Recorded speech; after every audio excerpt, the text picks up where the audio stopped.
career actually helped me set up my resume. So with that help, I was able to land a job within the first 4 months of attending school at my computer career. A few weeks before graduation, though, I landed my first job as a Tier 1 technician with a large insurance company. And 6 months later, I was actually working as a Tier 2 technician with a significant pay raise. And kind of like my first job, they were also very impressed that I had so many certifications. You have to look at what you want in life and where you're at. For me, my computer career was an easy choice because they offered me a better lifestyle that I really wanted, and it was the only place that would really give me that upper hand in life. The folks at my computer career are very caring. They really care about our success in the IT industry, not just with certifications, but also with finding a career and really being happy with that choice. Hello, IT enthusiast. Welcome to another episode of My Computer Careers Get Into IT Live, where we do just that, get into all things IT. And this week, we're going to help you get into IT quite literally. And my guest is here to talk about that. So the title is Your Job Search Questions Answered. When I reached out to our guest and asked for maybe some ideas or thoughts on what she wanted to share, she said, I want to answer questions that you've been asked and that you're hearing and directly comes from your folks. And I thought that was a fantastic idea. So we're going to take a look at a lot of those questions that we hear frequently from you. And just to run through it quickly, why am I struggling to find a job? What am I doing wrong? What am I doing right? Why am I still not attracting attention from hiring managers? How can I find success transitioning from the military to a career, and just not a career, a rewarding career? They're normal, they're understandable questions that we hear from you as you kind of navigate what can be, and I'm sure my guest will agree, a frustrating path sometimes to find a job, especially these days. So why don't we spend the next 30 digging into some of this with our expert, and let me properly introduce Karen Santiano Francis. First of all, Karen, thank you for joining us. I can't hear Karen at all. I think Karen, there we go. There we go. There we go. Yep, there we go. Got it. All right. Thank you for joining. Yeah, please. Thank you. And by the way, Karen joined us late in the week. We had a kind of a late cancellation, so extra points. Thank you again. Thank you so much for jumping in. But let me give your bio. Let me paint the picture here. Karen has spent years on the front lines of career transition, working directly with veterans, transitioning service members, and military spouses through organizations like the Institute for Veterans and Military Families, and now Vet Jobs / Military Spouse Jobs, where she teaches job readiness and advises candidates in one-on-one, spends a lot of quality time there. She's a military and family advocate with deep roots in that community, has served as a chapter director for Blue Star Families, was a member of the currently serving Spouse Council with MOAA, and a family readiness group leader. She's reviewed hundreds of resumes. I'm sure that's more than that at this point. Coached countless job seekers through the process and knows firsthand where job searches go wrong and how to get them back on track, which is why we're all here, right? So Karen, again, welcome to the program. Thank you so much for having me. All right, a little housekeeping as always. Patricia is in the comments and in the chat. So if you have a question for Karen, drop it in. That's how this works best, especially with a conversation like getting into the industry and job advice. I know there are a lot of questions out there, so throw them in here. It's the best way to get them answered. We have a guest that, for better or worse, she is here for 30 minutes and she is live. We have a captive audience. Let's take advantage of that and get and tap into her knowledge base, because it's extensive. We have a comment from, I think it's Akia over on YouTube. Hello, good to see you as well. Thank you for tuning in. All right, so let's jump right into things with the housekeeping out of the way. Karen, for anyone who isn't familiar, let's just talk a little bit about vet jobs and military spouse jobs. Can you talk about what the organization does for military connected job seekers? Vet jobs, military spouse jobs, and I'm going to use a shorthand. I'm just going to call it vet jobs from now on, because If we do the whole title, we've only got 30 minutes. That's right. It's available to transitioning service members, veterans, military spouses, dependents, and caregivers. We work with them with one-on-one assistance, if they get a career specialist, which we strongly advise, that person works one-on-one with them. We also do live training. So on resumes, why you're targeting, LinkedIn, interview prep, how to do a job fair, how to organize a job search from the beginning, because sometimes we jump in and it's a bit disorganized, which doesn't help. Right. We also provide some technical training through Coursera and Skills Build in case they've got a gap somewhere. Because sometimes, especially if you're making a pivot, you're missing that one thing. Right. And we try to help them find it, and working with other partners. So not busy at all. Not at all. No, not busy at all. Sounds, Thousands. there's a lot you're doing, certainly, and I do love the skills building. That's so important. Sometimes a step that folks overlook in the job search. I think we're going to talk about that a little bit as well. Really important. So you mentioned the job search. That's why we're here. Let's dig into some of those common questions that here on this end, and I'm sure that you hear. You've reviewed a number of resumes over the years. What are those? So I don't like to always lead with the negative, but there are mistakes made on a resume, and I think we got to talk about that. I think we have to be honest. Yes. What are those mistakes that you see people making that are maybe quietly killing their chances? Not tailoring the resume, not mirroring the language that's in the job description. The job description tells you this is what we want. Right. Give it to them, and give it to them in the top 1/3 of that resume. You need to only include the information and accomplishments in the jobs that you've had, not putting in the job description from a previous job. But don't put it all in. I have people who have 7-page resumes, and that's way too big. Right. 2 pages. They're shoving everything in. Well, that employer doesn't care. They care about what they want. If you don't give it to them, and give it to them in their terminology. If they say teach, you say teach, not educate. That is the biggest mistake. Also, people who do what we call spray and pray. Right. Which is 50 jobs a day. They're sending the same resume out, which is slightly vague, and they're not getting anywhere because you're not giving that recruiter or hiring manager or whoever what they want, which is somebody who can do what they're asking them to do. That's the biggest mistake we see. And that's a huge mistake, and it's not.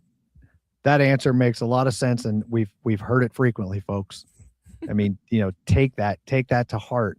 Keep tailoring those resumes. But you mentioned, Karen, the 7-page resume, and I get it. That's way too long. I assuming anyway. You don't want to do that. No.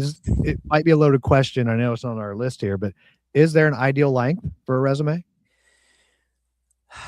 It's going to depend on the person sending in the resume. If I've got a person who's been in the military for 20 years and they're trying to cram everything, including their education, certifications, skills, qualifications onto 1 page, that's close to impossible. Yeah. 2 pages is normal, but the top 1/3 of the resume needs to be the part that grabs that recruiter, that has all of those keywords in it. And let's say there's a certification that's required. If we're going to talk IT, maybe if they're going into working with a contractor, Sec Plus or Net Plus, right, or the big beast CISSP. Don't leave it at the bottom of page 2. Put it up there in your summary. Experience augmented by certifications in blank, blank, blank. It's okay to mention them twice. That's fine. Yeah. You can even bold them. If it says on that job description, mandatory, must have, requirement, Sec Plus, put it up there where they can see it. Do not be subtle. Subtle resumes don't work. You need to hit them upside the head. Fantastic. Subtle resumes don't work. No. Are we still using a summary these days in the Yes. resume? Yes. Yeah. Okay. Usually 5 or 6 lines. Yeah. A lot of times you take parts of that job description and, stir it up a little bit and then put it back on the page. Again, using their words, because you've got to remember the first person reading that might not understand the job. It's a recruiter or it's an ATS, but it's probably a recruiter who's been Right. told, here's the job description and here are the magic words. They wouldn't know a network engineer from Adam. Right. Yeah. So being subtle or using different terminology, that person doesn't understand enough about the job to say, yep, this person's qualified. You got to give it all to them in their words, all of the requirements, all of the qualifications, all of your skills. Don't Okay. assume that they will know that because you have a CISSP, you have everything else. Don't assume. Don't assume. Don't be subtle. No. Pay attention for sure. Mhm. Okay. So you've hit on it a little bit just to make sure we cover it and to be a little positive. Is there anything else that you see that works really well on a resume that you see folks doing? Yes, your skills in sort of, it looks like a table, little columns with bullets. Okay. Again, using that terminology, bold them. You can bold the magic words or the keywords. Absolutely bold them, because again, you're trying to draw the eye. So why not? Okay. Being All right. short and pithy, not long and involved, and no fluff, please, no fluff. I think that we all kind of fall victim to that. When we Yeah. don't know exactly how to do something, we try and say it longer as opposed to saying it succincter. So that's good. More Yeah, that succinct. doesn't work. Right. It doesn't Yep. work. Brandon, I do see your question, and we will put it up here. When looking at a lot of these job descriptions, it seems like never-ending wish list. If you meet the requirements, should you still apply because maybe you have transferable skills that may be attractive? Absolutely, Brandon. Absolutely. If that requirement is a certification or a clearance, that's not negotiable. Okay. Let's say you are studying for that CCNA and you know that you're going to take the test, but you want to get your application in. You can go ahead and put CCNA parentheses date, in 2 weeks, whatever. Absolutely. Yeah, I know. Sometimes you think they're throwing everything against the wall and hoping something sticks. There are ones that are going to be absolutely mandatory. And if you don't have them, don't waste your time and your energy in applying. But if it's just 15 kinds of software and 5 of them are the primary and the other 10 nobody's heard of in the last 5 years, go ahead and apply. Because I have seen some where they still want stuff from 10 years ago that no one uses. Go ahead and apply then. I'm just thinking of Brandon. He's over on LinkedIn. Are we still, so Brandon applies. Are we following up with that recruiter or hiring manager? Are we doing that these days? Oh, absolutely. Phone call, email, what are we doing? Well, if you have been working with that recruiter after you send him your resume and your cover letter. Yeah. Yes, I'm one of those. I like cover letters. Yes. Yes, you can follow up with them on LinkedIn. Hey, just sent my resume in for that job. Here's another copy for you. Would love to hear from you. After that, take a look at the end date, the cutoff date. Do not keep bugging that person daily. That's not a good idea. That's called, well, it's not quite stalking, but it's just annoying. Right. After it closes, give them a day. Some recruiters will wait until the closing day and then start the slog of going through resumes. Some do it as they come in. You can ask the recruiter, I put in my resume, so when do you think we might hear something? Put that date on your calendar, put it in your spreadsheet that you should have for application, when I sent it, etc. And then follow up with them. Follow up twice. If you hear nothing after 2 follow-ups, keep going. And Got it. actually, you should never stop looking. You should never stop applying. Got it. So, I'm just thinking kind of here to myself as you're talking about that. We've been doing this for 2.5 years, every week, and we've had a lot of folks that have come on and talked about this process. That's the first time I've heard that piece of advice. I think it's a great piece of advice. Wait until the job closes, send a note the next day. That's a perfect time because that person's probably getting inundated. And at that point, maybe they're not getting as inundated and they know you're still interested. That's a smart strategic approach. Exactly. You don't want to be bugging them, because after a while you're just kind of like that annoying mosquito. Right. And Yep. then you get ignored. And you then want you're to be desperate. strategic with your follow-up. Got it. All right. Okay. So speaking of strategy and being strategic, networking is a term that a lot of folks can be uncomfortable with, especially those who are newer to the civilian job market, as you know as well as anyone. Mm-hmm. What is your practical advice for someone who finds networking awkward or intimidating? Number one, I absolutely hate the word. Oh. It's just starting conversations. That's what you're doing. So my practical advice is, when you're about to walk into a networking situation, a job fair or a MOA networking thing, or something at the school you're at, you should have an introduction pulled together. Now, I sometimes call them job fair speeches, or for those of us who remember The Princess Bride, my name is Inigo Montoya. You killed my father. Prepare to die. Fantastic. So, hi, my name is Karen Francis, and I'm a career coach, and I'm a little nervous today. What do you do? Have something. Have a little bit of a speech pulled together for yourself that you can start with. No, I do not have 6 fingers on my right hand. I don't. But if you can pull together a little something about yourself, and it also depends on the room you're walking into.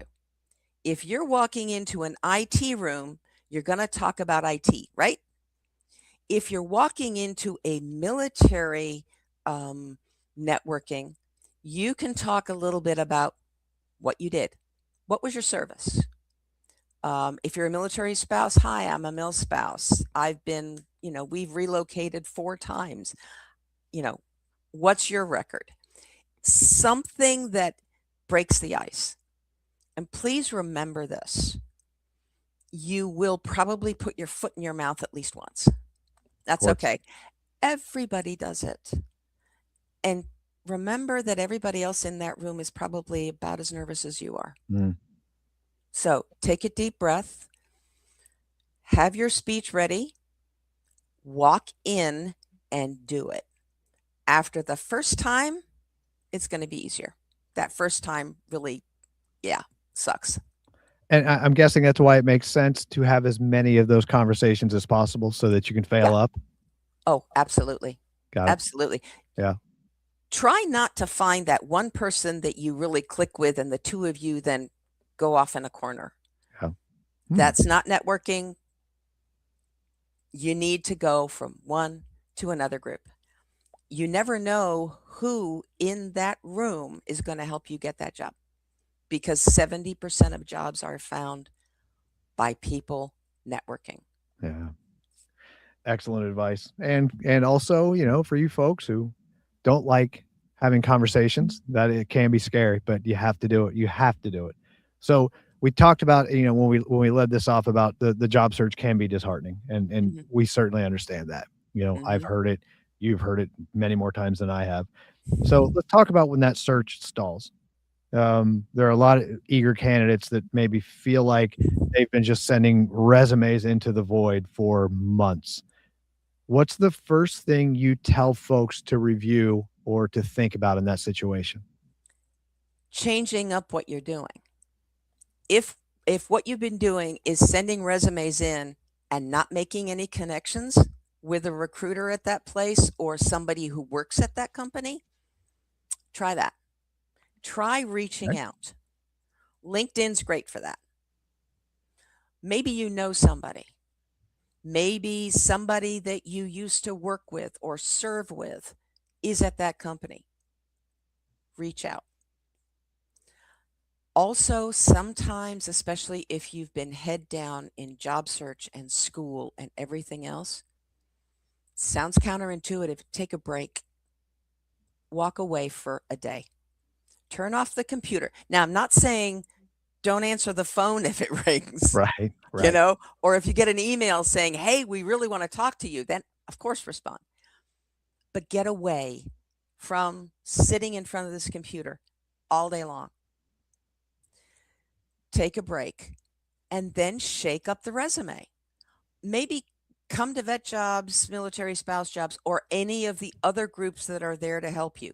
Your local VA, not just the big VA, but your state VA, your education office, ACS, Fleet and Family, whatever it is. Go there and have them give it a shake. Because sometimes you've just been doing the same thing over and over and over. Something's missing. Maybe we can help you figure out what it is that needs to be changed or shaken. I love it. And speaking of, something's missing. Everyone's, we've had the conversation, and I think it's good to reinforce the fact that you need to tailor your resume. You have to. And I think it's good to reinforce that you need to follow up after applying, but also to your point, Karen, and do it in a smart way. But our folks often ask if there's any job search advice that folks like you give people that maybe they don't often hear. Is there anything outside of the norm that maybe you would advise folks to do that they're not hearing through this process? Oh, it's going to depend on where they are in their job search. Okay. Have they just started? Well, let's make sure you're organized. I personally think that being disorganized doesn't help because you can't remember, when did I send that resume in? When am I supposed to follow up? You're missing dates, you're missing times, you're missing everything. Networking, yes. LinkedIn, great. But please don't forget other places that you can network. It's not just LinkedIn. It's local job fairs. Job fairs can be horrible. I understand that completely. Right. Again, it's that networking situation, and then you really want to have your job fair speech put together. And looking in unlikely places. Most people forget the Chamber of Commerce in your city or your town. Guess what? They are full of people who have jobs. Also, if you're a veteran, all of the VSOs, they all have something out there. Excellent. Yeah, excellent. So, pretty good advice there as well, folks. If you're looking for something outside of the norm, I love the idea of going to your local chamber. That's a great idea. Let's talk a little bit about AI. We can't get away from it anymore. It's part of the conversation. I know. Believe me, we're all on the same page, I think. But it's showing up everywhere in the hiring process. It just is, from resume screening to even interviews with AI agents, which is scary. For an old guy like me, that's scary. Awful. Yeah. So let's talk about how job seekers should prepare for AI assisted hiring now and into the future. Well, the resume screening actually is pretty good. Using something like SkillSyncer, where you load the job description and the resume you're going to use into SkillSyncer. and the gerbils run around and the gremlins do whatever, and it will come up and tell you, you match this much of the job description. This is what you're missing. That can really help. Now, there's two kinds of interview AI. There's the one that is the prep, and that can help because sometimes you can't get to Candorful or your career specialist or me doing a one-on-one interview prep. Sure. And it will generate questions and sometimes the right answers, which is great. If you're doing an interview prep with an AI, whatever, they're going to ask you industry specific questions. If you've given them the job description and your resume, it's going to ask you the questions you're probably going to get. Okay. Now, doing the actual interview with an AI, I find that horrendous, but I understand why they're doing it because, hey, new, bright, shiny object, right? From what I've heard, I've never done one. From what I have heard from people who've done them, it will give you 30 to 60 seconds to basically make a quick note. That is helpful. And I tell people to do that in an interview. Just tell the interviewer, I'm just making a note of your question so I make sure I cover it all. Don't rush. You should look at hopefully the notes you took of when you realized that you were about to be interviewed and about the company, etc. And behave as you would with a real person interview. Hopefully you're not going to get an AI that's very stiff and gives you no feedback. Right. But I personally wish they would not do those. It is as scary as it sounds. Yes. Certainly, I think for the two of us, it sounds that way anyway. But if I'm hearing you correctly, what I'm hearing is you want to navigate the process in the same way you would with a human. Yes. Just it's a little more disconnected, but that's the way it's going to be. That's where we are in the world. Okay. Exactly. Put the fact that it's AI out of your mind. Okay. All right. So speaking of our connected world, obviously LinkedIn is a must, and it comes up all the time. We have to have an updated profile. So can we talk a little bit about, Karen, what people are getting wrong on the platform, but also kind of what they're doing right to break through a little bit? Absolutely. Getting wrong in your headline, putting things like proud father. Yeah. What recruiter is looking for a proud father? Yeah. None. Remember that LinkedIn is not Facebook. It is the professional you. Yes. I'm glad that you're a proud father, and I'm glad that you're a baseball coach, and I'm glad that you're whatever. Your headline and your about are the chance for you, as I said in a class I gave yesterday, this is where you show off. Okay? This is for you to say, look at me. I really am just that good. You can't do it as well in a resume because it's flat, right? It's 2 pages. And once you send it in, that's it. You can't change it. You can mix up your LinkedIn. You can talk in more depth about your accomplishments. I mean, your about is 2,600 characters. That's a lot. That is a lot. Your experience, 2,000 characters per experience, so per job or sub-job. Think of what you can talk about. Think about the accomplishments you can talk about. So getting wrong is putting stuff in that is not career focused. Getting right is being able to show off. It's being able to put in those accomplishments. Did you write an article? What was your thesis about? Can you link to it? Show off. because that is your platform to show off as a professional. It's fantastic. Utilize that featured section, folks. Oh, yeah. Dig into that. Brag about yourself. Oh, of course. I Yeah. mean, if you don't, who will? Yeah. Oh, and ask for endorsements. Absolutely ask for endorsements. I That is, know it's so hard. feels Yeah, it feels icky, doesn't it it? Saying, does. you know, but if you ask for an endorsement, just tell them turnaround's fair play. What would you like me to endorse you for? Because if you know this person, you know 8 or 9 things that they're great. Exactly. Write something nice about me and I'll write something nice about you. Yeah. Carries a lot of weight. It is really hard to do. It's hard Yes. for me. I think it's hard for everybody.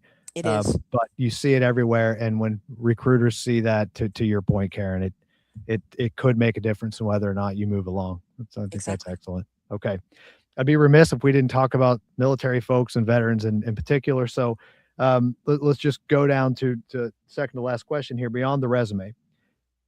What we're talking about, kind of a mind shift, that the mind shift veterans need to make when they enter the civilian job market for the first time. What's that biggest mindset that they need to, that shift they need to make? Guess what? The What's that? first job does not need to be perfect. And it probably won't be. Hmm.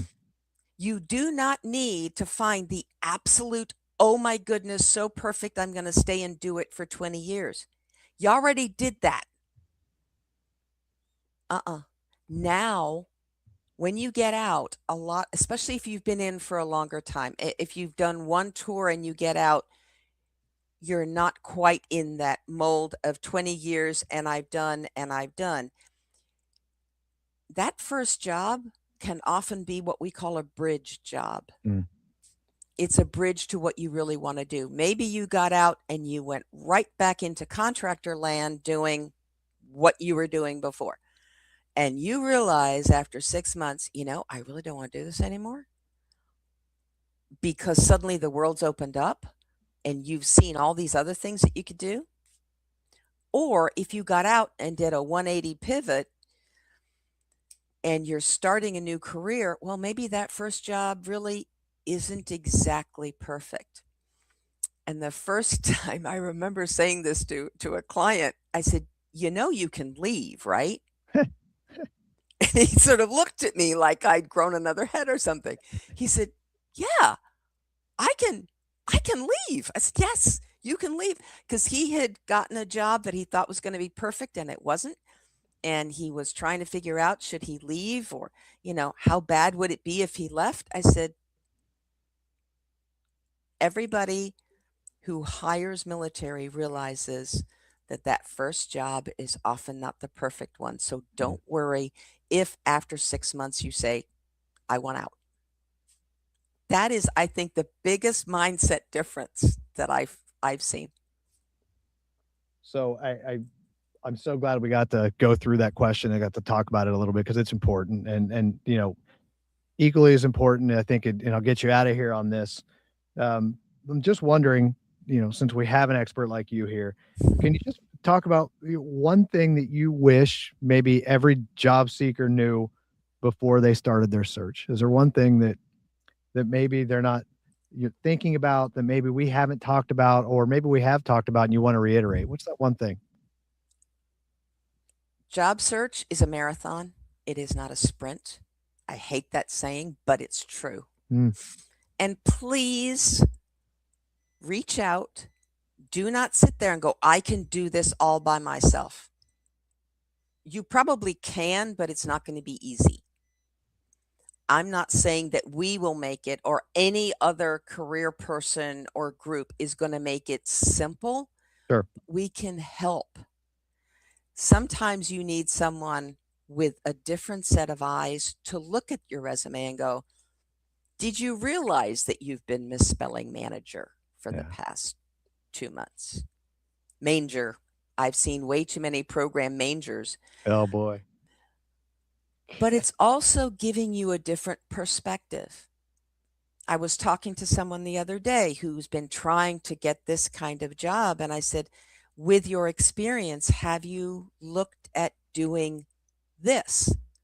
It's a little bit left of where he thought he was going to go, but it would be in the same sort of general career area.